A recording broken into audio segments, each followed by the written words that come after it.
Olá, estamos dando início a mais um Cidadania.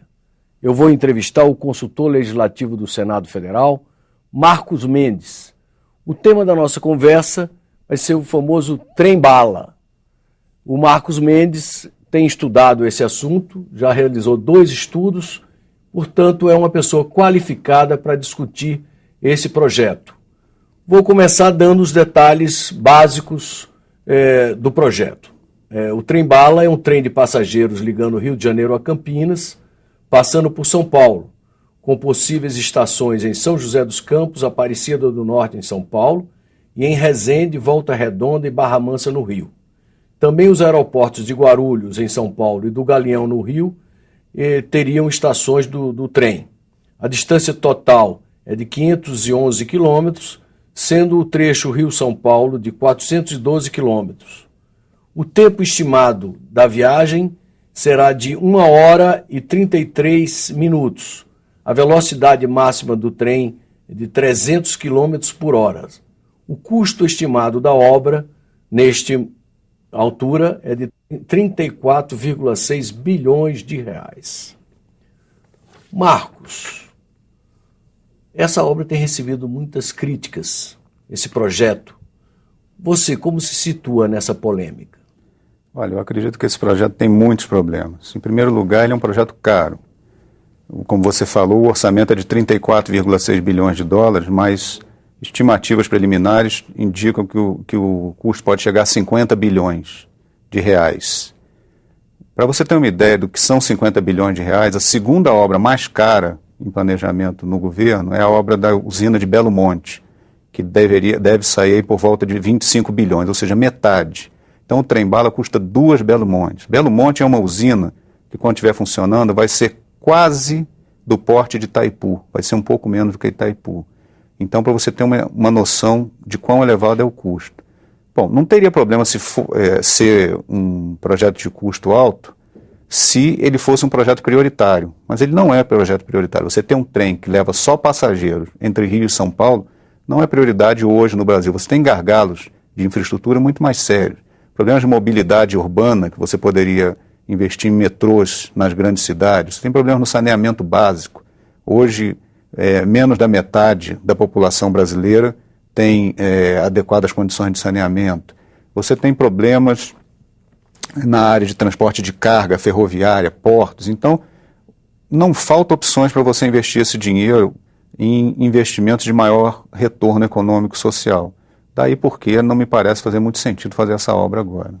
E alguns críticos também observam que o trem poderia ser feito, mas não um trem-bala, um trem de alta velocidade, que não precisaria tantos túneis, poderia ser feito na superfície e sairia muito mais barato. Essa é uma alternativa concreta? Exatamente. O que a literatura internacional mostra é que o custo do trem, da construção, cresce exponencialmente em função da velocidade. Quanto maior a velocidade, quanto mais você vai aumentando a velocidade, o custo vai se multiplicando. Se você fizer um trem de velocidade intermediária, que em vez de viajar numa velocidade máxima de 300 por hora, atinge aí 150 km por hora, esse custo cai aí para metade do que é o custo estimado para o trem-bala.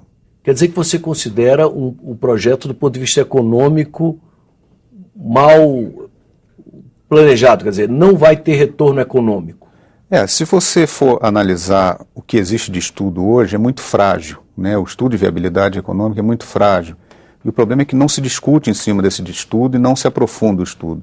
Pode-se apontar vários problemas nesse estudo. Por exemplo, a demanda, a quantidade de passageiros estimado para esse trem está muito elevada, está superestimada. A expectativa de passageiros frente ao que a experiência internacional mostra é muito elevado. Qual é hoje essa expectativa? Olha, a expectativa é de se começar no eixo Rio-São Paulo com 6,5 milhões de passageiros por ano. 6,5 milhões de passageiros por ano. Para o projeto pagar só os custos operacionais dele, os custos cotidianos, sem contar o custo da obra, seria necessário algo como 20 milhões de passageiros. A expectativa do projeto é de que essa quantidade de passageiros vá se elevando.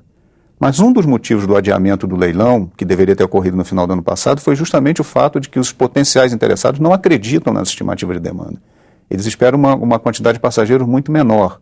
E por conta disso eles estão demandando do governo subsídios maiores para fazer a obra, para não ter prejuízo. O BNDES está entrando fortemente para financiar pelo plano do governo. Exato. Esse é um outro problema do projeto. Esse projeto ganhou força política sob o argumento de que não ia ser preciso botar dinheiro público no projeto, de que o projeto era rentável, que ele ia se pagar sozinho, que o investimento ia se pagar sozinho.